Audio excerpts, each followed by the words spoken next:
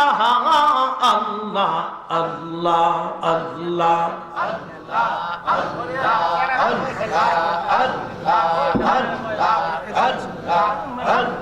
চেয়ারে বসে দিন।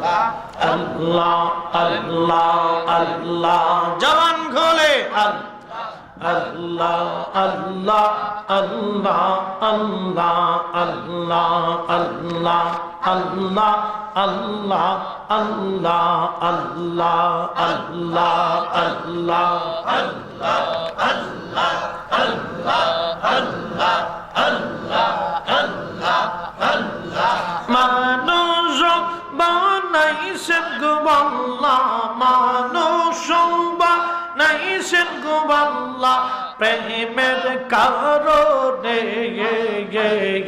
প্রেমের ডোরে বান্দরে দর্শনে। আল্লাহ হাবিবকে পাঠাইছেন গো আল্লাহ, হাবিবকে পাঠাইছেন গো আল্লাহ প্রেমের কারণে, প্রেমের ডোরে বান্দরে মুর্শিদের শনে। আল্লাহ আল্লাহ আল্লাহ আল্লাহ আল্লাহ আল্লাহ বানা গেলেন কত জাতি আর বানাইছেন প্রেম প্রীতি। হাবিবকে পাঠাইছেন গো আল্লাহ, হাবিবকে পাঠাইছেন গো আল্লাহ প্রেমের কারণে, প্রেমের ডোরে বান্দরে মুর্শিদের শনে। আল্লাহ আল্লাহ আল্লাহ জবান খোলে আওয়াজ তুলে একসাথে আল্লাহ আল্লাহ আল্লাহ আল্লাহ আল্লাহ আল্লাহ আল্লাহ আল্লাহ আল্লাহ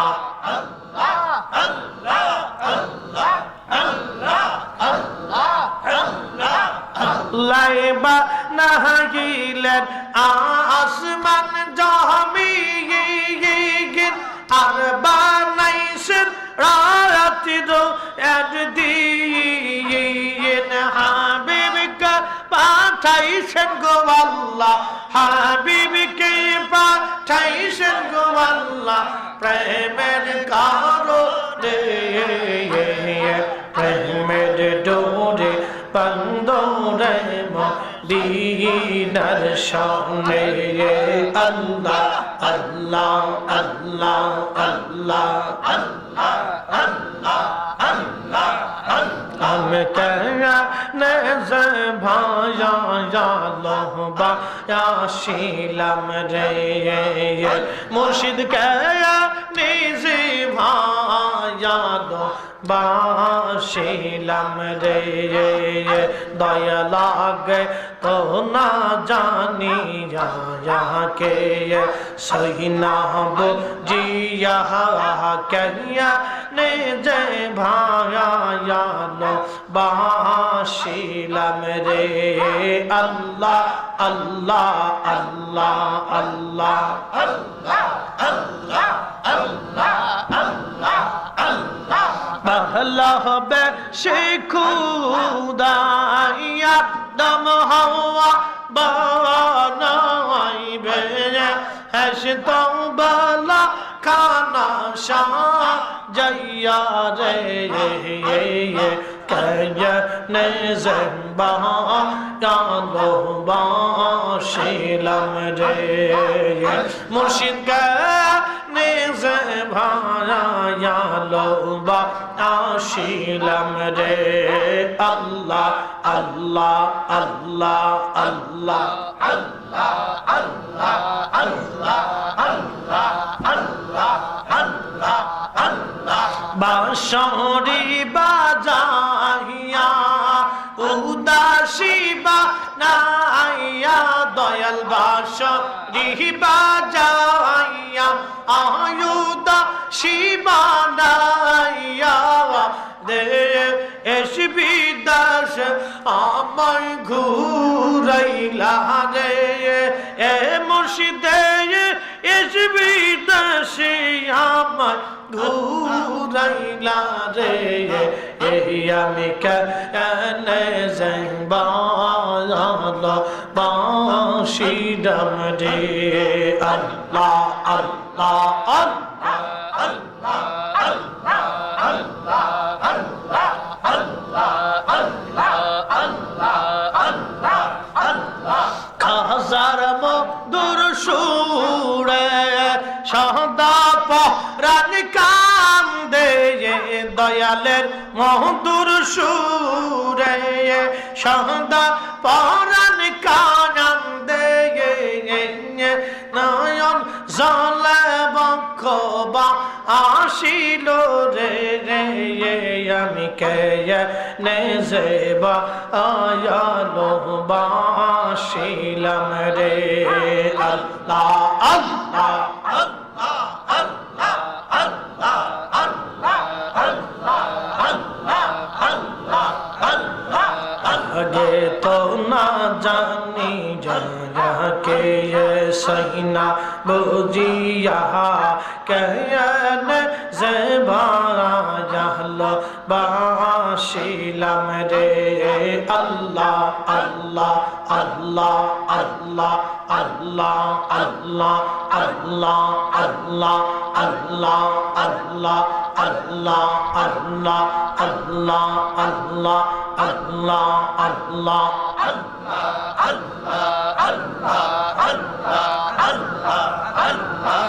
রাসূলুল্লাহ আমার নয়ন মোহনী হায়রে রাসূলুল্লাহ আমার নয়ন মনি মক্কি মাদানী রাসূলুল্লাহ আমার নয়ন মনি আল্লাহ আল্লাহ আল্লাহ রাসূল আমার ইয়া রব্বাসী যাহার জন্যে মন উদাসী নবী আমার ইয়া রব্বাসী যাহার জন্যে মন উদাসী নবীর প্রেমে ফেলো চোখের পানি খাই খাই নবীর প্রেমে ফেলো চোখের পানি মক্কি মাদানী রাসূলুল্লাহ আমার নয়ন মোহনী আল্লাহ আল্লাহ আল্লাহ আল্লাহ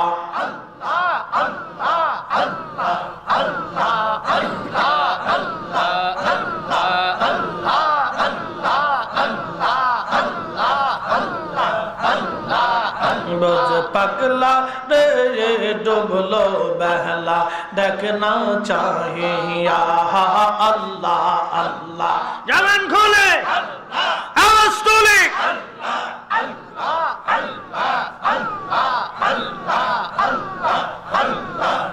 बज पगला रे डुबलो बहला देखना चाहिए अल्लाह अल्लाह পর পাহাড়ের ডাক পড়িলে পর পাহাড়ের ডাক পড়িলে পার হবি তুই কি লইয়া ওরে পার হবি তুই কি লইয়া ডুবলো বেলা দেখনা চাহিয়া আল্লাহ আল্লাহ আল্লাহ সাদের জীবন হেলায় হেলায় শেষ হইতে চলিনা সাধন ভজন মুর্শিদ ভক্তি কি শুইনা হি হইল সাদের জীবন খেলা হেলা আর শেষ গীতে চলিল নামাজ রোজা জিকির ফিকির কি শুইনা হি হইল রংতামা শাহিদিন কাটাইলা রংতামা শাহিদিন কাটাইলা আল্লাহর জিকির করলা না ডুবলো বেলা দেখনা চাহিয়া আল্লাহ আল্লাহ আল্লাহ পর পাহাড়ের ডাক পড়িলে পর পাহাড়ের ডাক পড়িলে পার হবি তুই কি লইয়া ওরে পার হবি তুই কি লইয়া ডুবলো বেলা দেখ না চাহিয়া আল্লাহ আল্লাহ জবান খুলে নবীর কালমা নামাজ রোজা পথের সম্বল করিয়া সামনে চলে রে আবুজ মন রে আল্লাহ আল্লাহ বলিয়া নবীর কালমা নামাজ রোজা আর পথের সম্বল করিয়া সামনে চলে রে আবুজ মন রে আল্লাহ আল্লাহ বলিয়া আল্লাহ বিনে নাই রে গতি নবী বিনে নাই রে গোপাল দেখ শনি মন ভাবিয়া ডুবলো বেলা দেখ না চাহিয়া আল্লাহ আল্লাহ আল্লাহ আল্লাহ আল্লাহ আল্লাহ আল্লাহ আল্লাহ বজমন রে ডুবলো বেলা দেখ না চাহিয়া আল্লাহ আল্লাহ আল্লাহ আল্লাহ আল্লাহ আল্লাহ আল্লাহ লা ইলাহা ইল্লাল্লাহু মুহাম্মাদুর রাসূলুল্লাহ সাল্লাল্লাহু আলাইহি ওয়াসাল্লাম নারে তাকবীর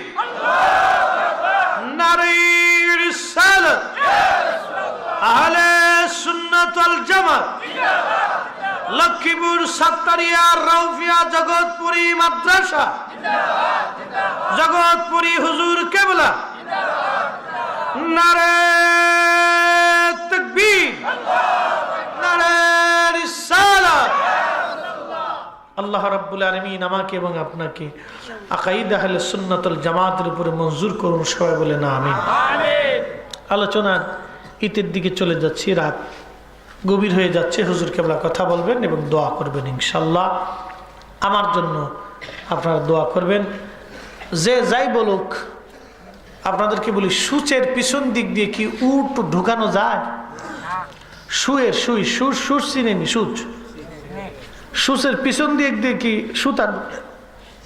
সুতা ঢুকে কিন্তু এদের ভিতর দিয়ে কি উট ঢুকানো যায় দুম্বা ছাগল ভেড়া সূচের পিছন দিক দিয়ে যেমন উট ঢুকানো যায় না আকাইদে আহলে সুন্নাত ওয়াল জামাত ছাড়া সুন্নি জামাত ছাড়া জান্নাতে যাওয়ার আর সুযোগ নাই মনে রেখেন এক কথায় শেষ এটা মনে রাখবেন এই জন্য আকাইদে আহলে সুন্নাত ওয়াল জামাতের বাহিরে আমরা যেন কখনো না যাই আউলিয়া কেরামের মহাব্বত আমাদেরকে আল্লাহ কবুল করুন বলে না আমিন বায়াত একটা আমাদের ইসলামের রূপরেখা হুজুর করিম সাল্লাল্লাহু আলাইহি ওয়াসাল্লাম বায়াত করেছেন সূরা মুমতাহানার 12 নম্বর আয়াতে আল্লাহ বলেছেন আল্লাযীনা ইয়া আইয়ুহান নবী ইযা দাআকাল মুমিনাতু ইউবাইআনাকা হে আমার নবী যখন মুমিন নারীরা আপনার কাছে যাবে তখন আপনি তাদেরকে বায়াত করান আল্লাহ ইউশরিকনা বিল্লাহি শাইয়্যা ওয়ালা ইয়াজনিনা ওয়ালা ইয়াসরিকনা মানুষ যাতে চুরি না করে জেনা না করে এবং শিরিক না করে আমি আল্লাহর সাথে এই ওয়াদার উপরে আপনি তাদেরকে বায়াত করান নারীদেরকে আল্লাহ নবী বায়াত করাইতেন পর্দার আড়ালে রেখে হাত উচ্চলন করিয়ে পুরুষদেরকে আল্লাহ নবী বায়াত করাইতেন হাতে হাত রেখে অথবা হাত উত্তোলন করে। দুই পদ্ধতিতে নবীজি বায়াত করাইতেন। এই বায়াত হল আল বাইআতু ফিল আমাল, আল্লাহর পথে চলার জন্য এটা বায়াত, যেটা আমাদের পীর মুর্শিদ যারা আকাবের আছেন তারা এইভাবে বায়াত করে থাকেন। এই পদ্ধতিতে এখনো বায়াত চলতেছে, কিয়ামত পর্যন্ত এই বায়াত চলবে। এই জন্য বায়াত হওয়াটা আমাদের জন্য অত্যন্ত ফলপ্রসূ এবং জরুরি। আপনি ক্লাসে ভর্তি না হলে যেমন ক্লাস করতে পারবেন না, অথবা আপনার ভালো রেজাল্ট আশা করা যায় না, তো ঠিক তরিকতের মাদ্রাসাতে ভর্তি না হলে তরিকতের পথে ভালো কিছু আশা করা যায় না। এই জন্য আপনাদেরকে বলবো, তরিকতের প্রতিষ্ঠানগুলিতে আপনারা অংশগ্রহণ করবেন, বায়াতের মাধ্যমে পীর ও মুর্শিদের কাছে বায়াত নিয়ে এরপরে সিলসিলাভুক্ত হয়ে সিলসিলার যাবতীয় কাজ আপনারা আঞ্জাম দিবেন। মিলেমিশে এক পীর ভাই আর এক পীর ভাইয়ের সাথে সুসম্পর্ক বজায় রাখবেন, নিজের আপন ভাইয়ের মতো তাদের সুখে দুঃখে অংশগ্রহণ করতে হবে এবং সুসম্পর্ক বজায় রাখতে হবে। পীর ভাইয়ের সাথে মহাব্বত রাখতে হবে এবং আপন মুর্শিদের সাথে নিজের হৃদয়েও ভালোবাসা দিয়ে মহাব্বত রাখতে হয়। নিজের উস্তাদকে যদি আপনি তাজিম তকরিম না করেন, মহাব্বত না রাখেন, তাসাউফের পথে আপনি অবশ্যই সুলুক করতে পারবেন না। এখনও আমাদের বাংলাদেশে দেখবেন অনেক স্কুলের ছাত্রও নাচে, টিচারও নাচে, অনেক জায়গা আছে টিচারও নাচে, ছাত্রও নাচে। টিচারও দাঁড়ায় মতে, ছাত্রও দাঁড়ায় মতে। টিচারও বিড়ি খায়, ছাত্রও বিড়ি খায়। কি কথা না আসতেছে? আছে না? আমি কি মিছে কথা বলতেছি? কালকে ফেসবুকে দেখি টিচারও ছাত্রীদেরকে নিয়ে তুমুল নাচ নাচতেছে। কি শিক্ষা প্রতিষ্ঠান যে একটা টিচার তার ছাত্রীরা মেয়ের তুল্য এগুলো নিয়ে নাচতেছে। লজ্জা শরম এদিকে ল্যাংটা করে পিটানো উচিত। কথা বলেন না কেন? টিচারদেরকে ল্যাংটা করে পিটানো উচিত। এই সমস্ত প্রতিষ্ঠানগুলিতে বাচ্চা কাচ্চা পড়ানো যাবে না, এগুলো বদ চরিত্র। আমরা এখন আমাদের উস্তাদুল আসাতিজাদেরকে দেখলে সেই মাদ্রাসাতে পড়ছি, গ্রামের মাদ্রাসাতে, সেই ক্লাস কি বলে 1, 2, 3, 4, 5 যারা পড়াইছে, এখনো তাদেরকে দেখলে আমরা পায়ে হাত দিয়ে সালাম দিই, গাড়ি থেকে নেমে সালাম দিই, দোয়া করে চোখের পানি ফেলে, তুমি সে কত বড় হয়ে গেছো, আলিফ বা তাসা পড়াইছি, তুমি আজকে কত বড় হয়ে গেছো, দোয়া করে। কে এখনো কি তোদের সালাম দেওয়া লাগে? হুজুর আপনারা যতদিন জীবিত থাকবেন ততদিন সালাম দিয়ে যাব। এটা হলো আদাব। আপন মুর্শিদের প্রতি, পীরের প্রতি মুরিদের আদাব না থাকলে তো তাসাউফের পথে সুলুক হয় না, মনে রাখবেন। তাসাউফের পথে, ইসলামের পথে হলো আদব। ইসলামের পথে কি? জোরে বলেন, ইসলামের পথে কি? আদব। মুরব্বী আমার বয়সে বড়, তাকে সম্মান করা আমাদের দায়িত্ব। কি কথা বলেন, ঠিক না? মসজিদে আপনি কাতারের সামনে দাঁড়িয়েছেন, এমন সময় একজন মুরব্বী আসছে, আপনার দায়িত্ব আপনার জায়গা ছেড়ে দিয়ে মুরব্বীকে সামনে দেওয়া। চার দোকানে বসছেন, মুরব্বী আসছে, আপনার দায়িত্ব আপনার সিটটা ছেড়ে দিয়ে মুরব্বীকে বসতে দেওয়া। এগুলি আদব আমাদেরকে দরকার। আল্লাহ তৌফিক দিক, বলে না আমিন।